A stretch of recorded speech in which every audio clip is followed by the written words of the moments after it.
Back to my channel where I am reading through the new Player's Handbook brought to us by Wizards of the Coast. This is the Player's Handbook for Dungeons & Dragons.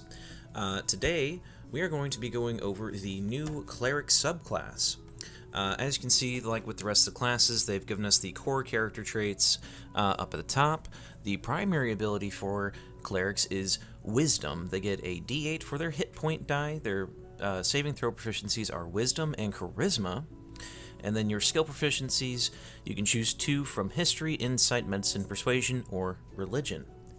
Their weapon proficiencies are simple weapons, and their armor training is light and medium armor and shields. And then for their starting equipment, they get to choose a chain shirt, a shield, a mace, a holy symbol, a priest pack, and 7 gold pieces, or 110 gold pieces. Now, clerics draw their power from the realms of the gods and harness it to work miracles. They are blessed by a deity, a pantheon, or another immortal entity. A cleric can reach out to the divine magic of the outer planes, where all the gods dwell, and channel it to bolster people and battle foes. Because their power is a divine gift, clerics typically associate themselves with temples dedicated to the deity or other immortal force that unlock their magic. Harnessing divine magic doesn't rely on one specific training, yet clerics might learn prayers and rites that help them draw on power from the outer planes. Not every member of a temple or shrine is a cleric. Some priests are called to a simple life of temple service, carrying out their devotion through prayer and rituals, not through magic. Many mortals claim to speak for the gods, but few can marshal the power of those gods the way a cleric can. So, becoming a cleric. Let's see. At level 1, you gain all the traits in the core cleric traits table. You gain access to the cleric's level 1 features, and then if you multi-class, you still gain the core traits, the hit point die, and the training. And then you gain access to the level 1 features. So, as a cleric, you gain the following at level 1. Spellcasting. You have learned to cast spells through prayer and meditation. So, you can cast cantrips. You know 3 cantrips of your choice from the cleric's spell list. Guidance, Sacred Flame, and Thaumaturgy are recommended. Whenever you gain a cleric level, you can replace one of your cantrips with another cantrip of your choice from the cleric spell list. When you reach cleric levels 4 and 10, you learn another cantrip, which is nice. Spell slots. Cleric features table shows how many spell slots you have to cast your level 1 and up spells. You regain all those when you finish a long rest. Now, clerics have always been a prepared spells class, but now they've touched more on that with this new edition. You can prepare a list of level 1 and up spells that are available for you to cast with this feature. To start, you choose 4 level 1 spells from the cleric spell list. Bless, Cure Wounds, Guiding Bolt, and Shield of Faith are recommended. I recommend Inflict Wounds. The number of spells on your list increases as you gain cleric levels, as shown in the prepared column of the cleric features table. Whenever that number increases, choose additional spells from the cleric spell list until the number of spells on your list matches the number on the table. The chosen spells must be of a level for which you have spell slots. For example, if you're a level 3 cleric, your list of prepared spells can include 6 spells of level 1 and 2 in any combination. If another cleric feature gives you spells that you always have prepared, those spells don't count against the number of spells you can prepare with this feature, but those spells otherwise count as cleric spells for you. Now, changing your prepared spells.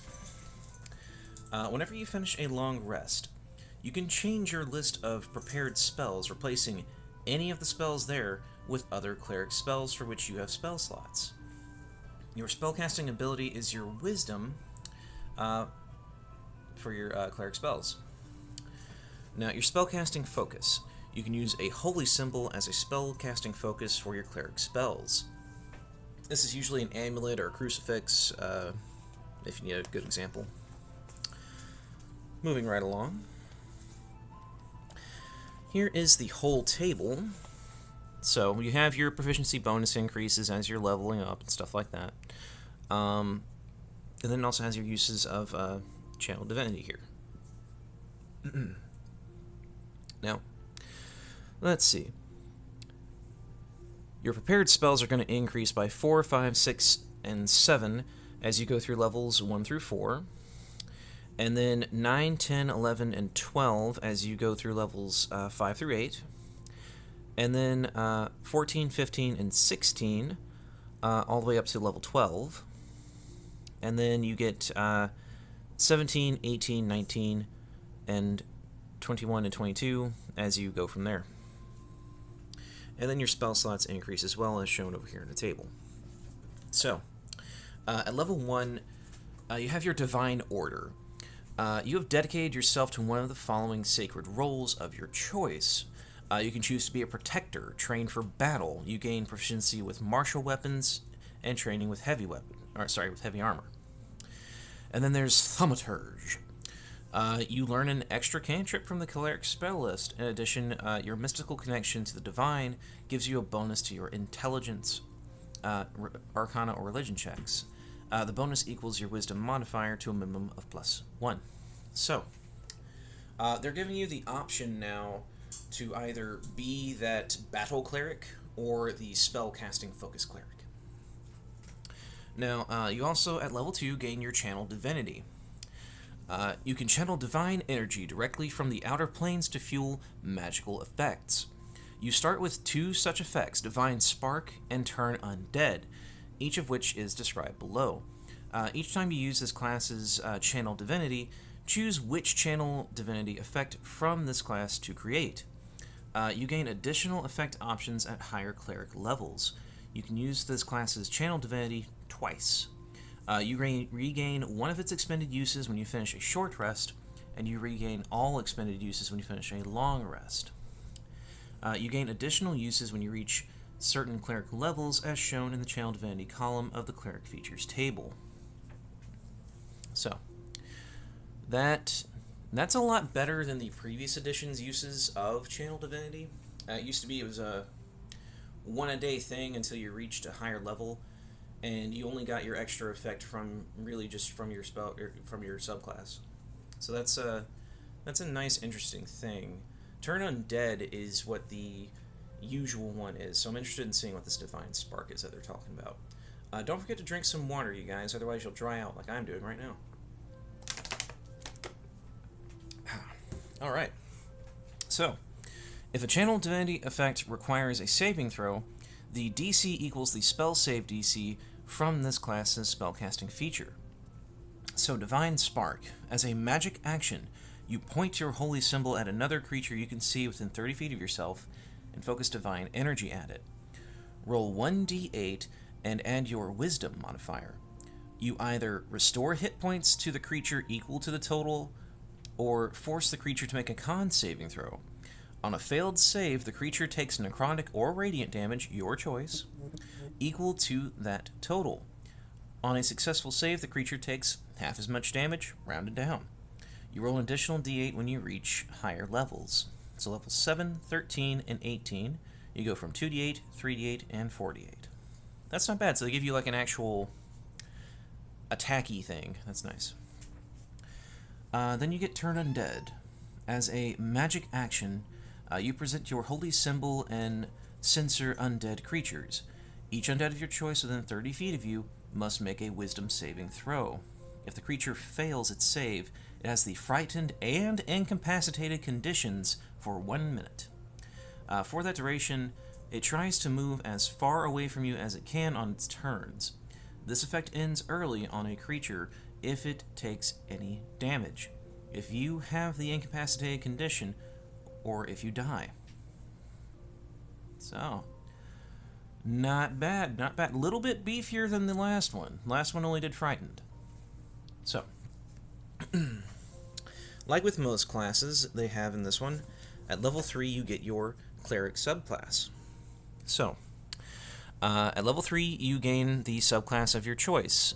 The life domain, light domain, trickery domain, and war domain are detailed later on in this book, but there are also more from the previous edition that are backwards compatible with this edition. So at level 4 you get your ability score improvement or a feat, and then at level 5 you get Seer Undead. Whenever you use Turn Undead, you can roll a number of d8s equal to your Wisdom modifier, minimum of 1d8, and add the rolls together. Each undead that fails its saving throw against that use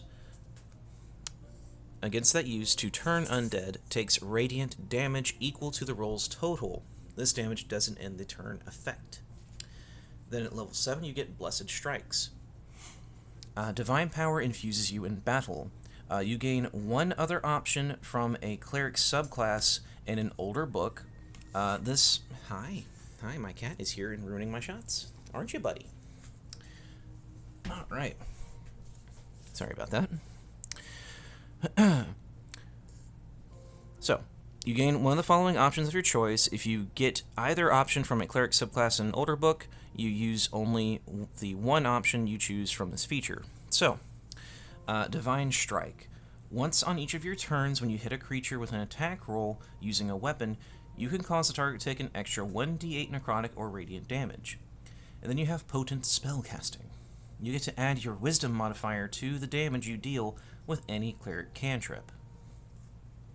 So that's not bad at all. And then we have our Divine Intervention. So, you can call on your deity or pantheon to intervene on your behalf as a magic action. Choose any Cleric spell of level 5 or lower that doesn't require a reaction to cast. As part of the same action, you can cast that spell without expending a spell slot or needing material components. You can't do this again until you finish a long rest. So that's not bad. That's not bad at all. Not quite what you Baldur's Gate fans are used to, but it's still pretty good. Still pretty good. Little break for water there. Now, at level 14, you get your improved Blessed Strikes. Your Divine Strike, the extra damage your Divine Strike increases to 2d8.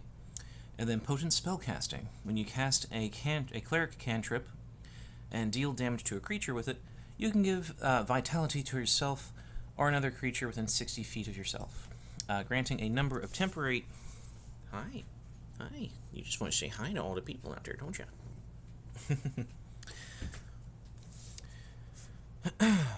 When you cast a cantrip and deal... Hi. I'm so sorry. When you cast a Cleric cantrip and deal damage to a creature with it, you can give Vitality to yourself or another creature within 60 feet of yourself, granting a number of temporary hit points equal to twice your Wisdom modifier. At level 19, you're once again going to get an epic boon, as we've been seeing throughout the classes of the new handbook. And then at level 20, you get Greater Divine Intervention. You can call down even more powerful Divine Intervention. Whenever you use your Divine Intervention feature, you can choose Wish when you select a spell. If you do, you can't use Divine Intervention again until you finish 2d4 long rests. Considering what Wish does, that is very fair. Very fair indeed. Well, we've got the Cleric spell list laid out here. And then we go into the subclasses. Right out the gate, we get the Life Domain. The Life Domain focuses on positive energy that helps sustain all life in the multiverse. Clerics who tap into this domain are masters of healing, using that life force to cure many hurts.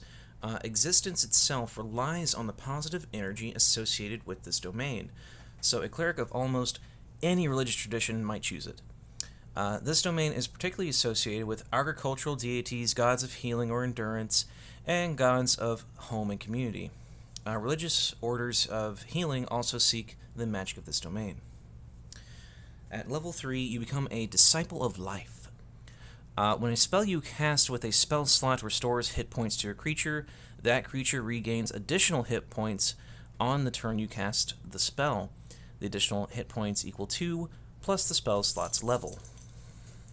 So that is, they said they were going to be beefing up healing in this one, and they weren't lying. And then you also get your life domain spells. Your connection to this divine domain ensures you always have certain spells ready. When you reach a cleric level specified in the life domain spells table, you thereafter always have the listed spells prepared. So, at level 3, you're going to get Aid, Bless, Cure Wounds, and Lesser Restoration.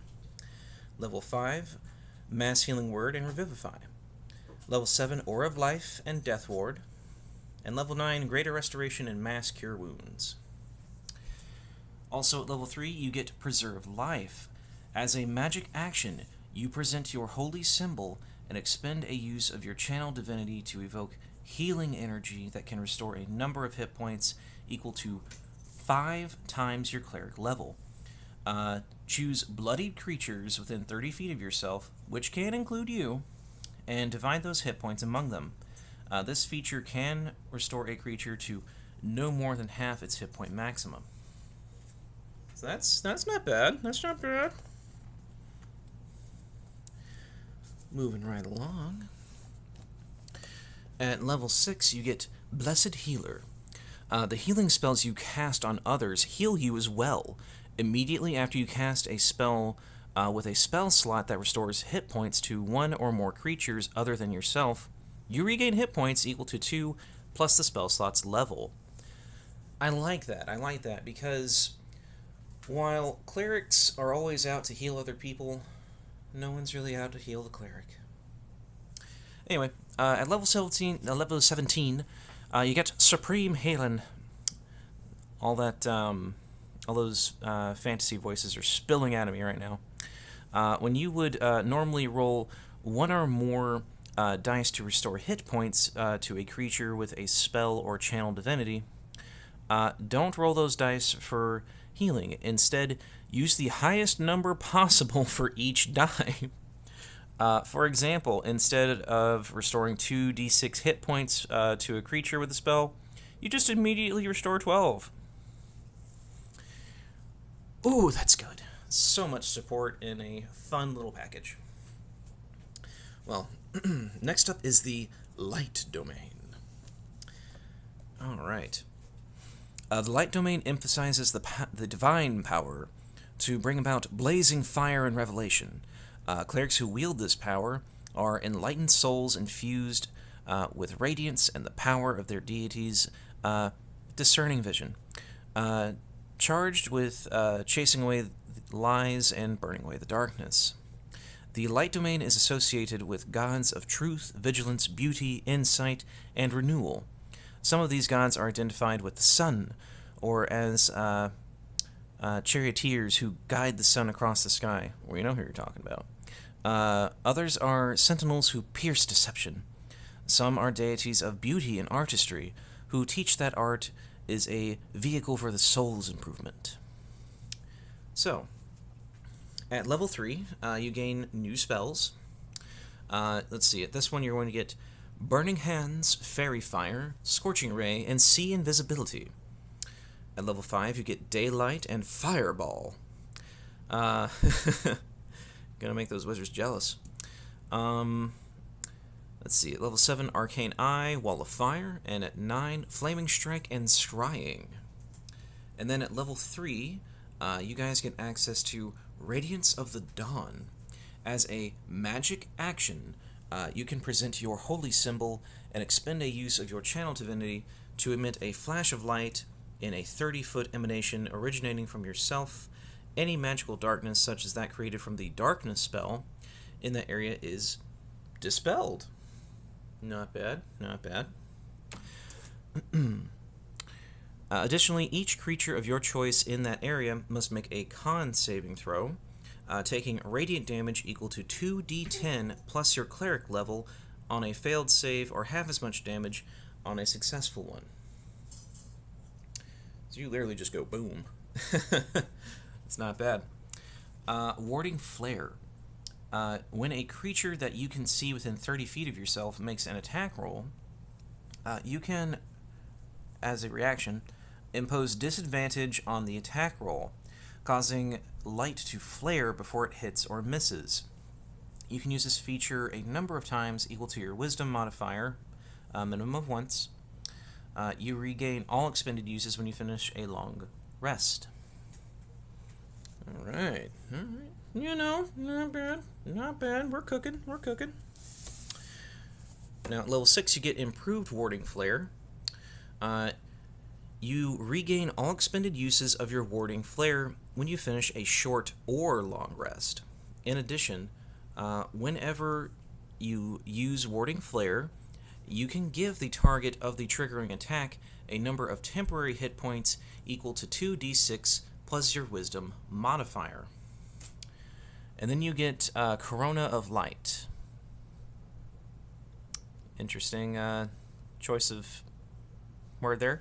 As a magic action, you cause yourself to emit an aura of sunlight that lasts for 1 minute, or until you dismiss it, no action required. You emit bright light in a 60-foot radius and dim light for an additional 30 feet. Your enemies in the bright light have disadvantage on saving throws against your Radiance of the Dawn and any spell that deals fire or radiant damage. Okay, okay. You can use this feature a number of times equal to your wisdom modifier to a minimum of once, and you regain all expended uses when you finish a long rest. Alright, alright. Not too shabby, not too shabby. I'm liking what we're seeing here. Alright. Well, the Trickery domain. Make mischief and challenge authority. Woot. The Trickery domain offers magic of deception, illusion, and stealth.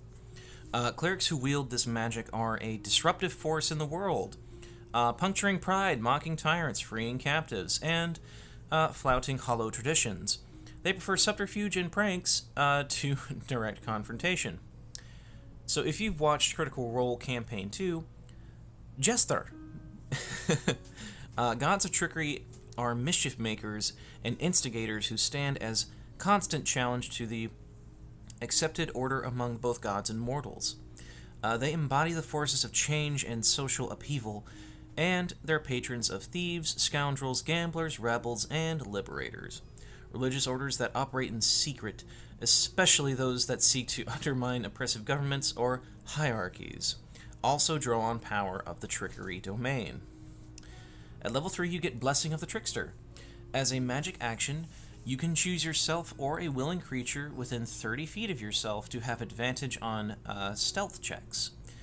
This blessing lasts until you finish a long rest, or when you use this feature again. At level 3, you can invoke Duplicity. As a bonus action, you can expend 1 use of your Channel Divinity to create a perfect visual illusion of yourself in an unoccupied space that you can see within 30 feet of yourself. The illusion is intangible and doesn't occupy its space. It lasts for 1 minute, but it ends early if you dismiss it, no action required, or have the incapacitated condition.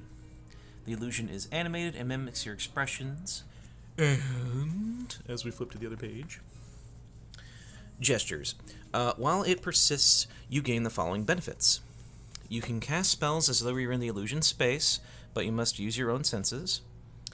Distract. When both you and your illusion are within 5 feet of a creature that can see the illusion, you have advantage on attack rolls against that creature, given how distracting the illusion is to the target. Move. As a bonus action, you can move the illusion up to 30 feet to an unoccupied space you can see that is within 120 feet of yourself. At level 3, you also gain the Trickery domain spells. So, right out the gate, you get Charm, Person, Disguise Self, Invisibility, and Pass Without a Trace. Level 5, you get Hypnotic Pattern and Non-Detection. Level 7, you get Confusion and Dimension Door. And level 9, you get Dominate Person and Modify Memory. Then at level 6, you get Trickster's Transposition. Whenever you take a bonus action to create or move the illusion you invoke Duplicity, you can teleport, swapping places with the illusion. I like that a lot. That's super handy. And then at level 17, you get Improved Duplicity. The illusion of your invoked duplicity has grown more powerful in the following ways. Shared Distraction. When you and your allies make attack rolls against a creature within 5 feet of the illusion, the attack rolls have advantage. And then Healing Illusion. When the illusion ends, you or a creature of your choice within 5 feet of it regains a number of hit points equal to your cleric level. That's nice. Ooh, that's nice. I like that. So, next up is the infamous War domain. For when you want to support but be a tank too. War has many manifestations. It can make heroes of ordinary people. It can be desperate and horrific, with acts of cruelty and cowardice towards eclipsing instances of excellence and courage. Clerics who tap into the War domain excel in battle, inspiring others to fight the good fight or offering acts of violence as prayers. Gods of the War domain watch over warriors and reward them for their great deeds. They include champions of honor and chivalry, as well as gods of destruction and pillage. Other war gods take a more neutral stance, promoting war in all of its manifestations, supporting warriors in any circumstance. So that's nice, you know. Someone's going to support you with your, you know, Geneva Convention breaking ways. So at level 3 you get Guided Strike. When you or a creature within 30 feet of you misses with an attack roll, you can expend 1 use of your Channel Divinity to give that roll a plus 10 bonus, potentially causing it to hit. When you use this feature to benefit another creature's attack roll, you must make a reaction to do so. Okay. So, as a reaction, you can just give someone plus 10 with your Channel Divinity. That's not bad. That's not bad at all. That can make a huge difference in combat. As for your spells, you are going to gain Guiding Bolt, Magic Weapon, Shield of Faith, Spiritual Weapon, and then Crusader's Mantle, Spirit Guardians, Fire Shield, Freedom of Movement, Hold Monster, and Steel Wind Strike. Ooh, Steel Wind Strike is one of my favorites. It's kind of like that anime moment when they just turn into a blur and just sort of just go and hit multiple people at once. Love it. So, also at level 3, you're going to gain War Priest. As a bonus action, you can make 1 attack with a weapon or unarmed strike. You can use this bonus action a number of times equal to your Wisdom modifier to a minimum of once. You regain all expended uses when you finish a short or long rest. At level 6, you gain your War God's Blessing. You can expend your Channel Divinity to cast Shield of Faith or Spiritual Weapon, rather than expending a spell slot. When you cast either spell this way, the spell doesn't require concentration.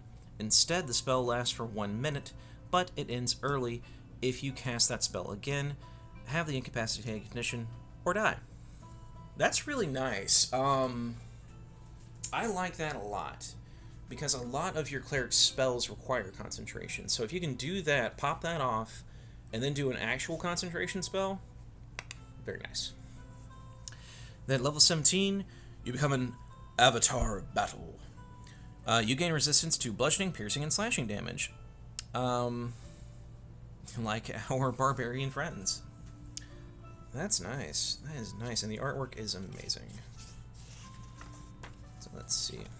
Yes. So next time we will be going over Druid. The shape-shifty fellas. Our little crittery boys.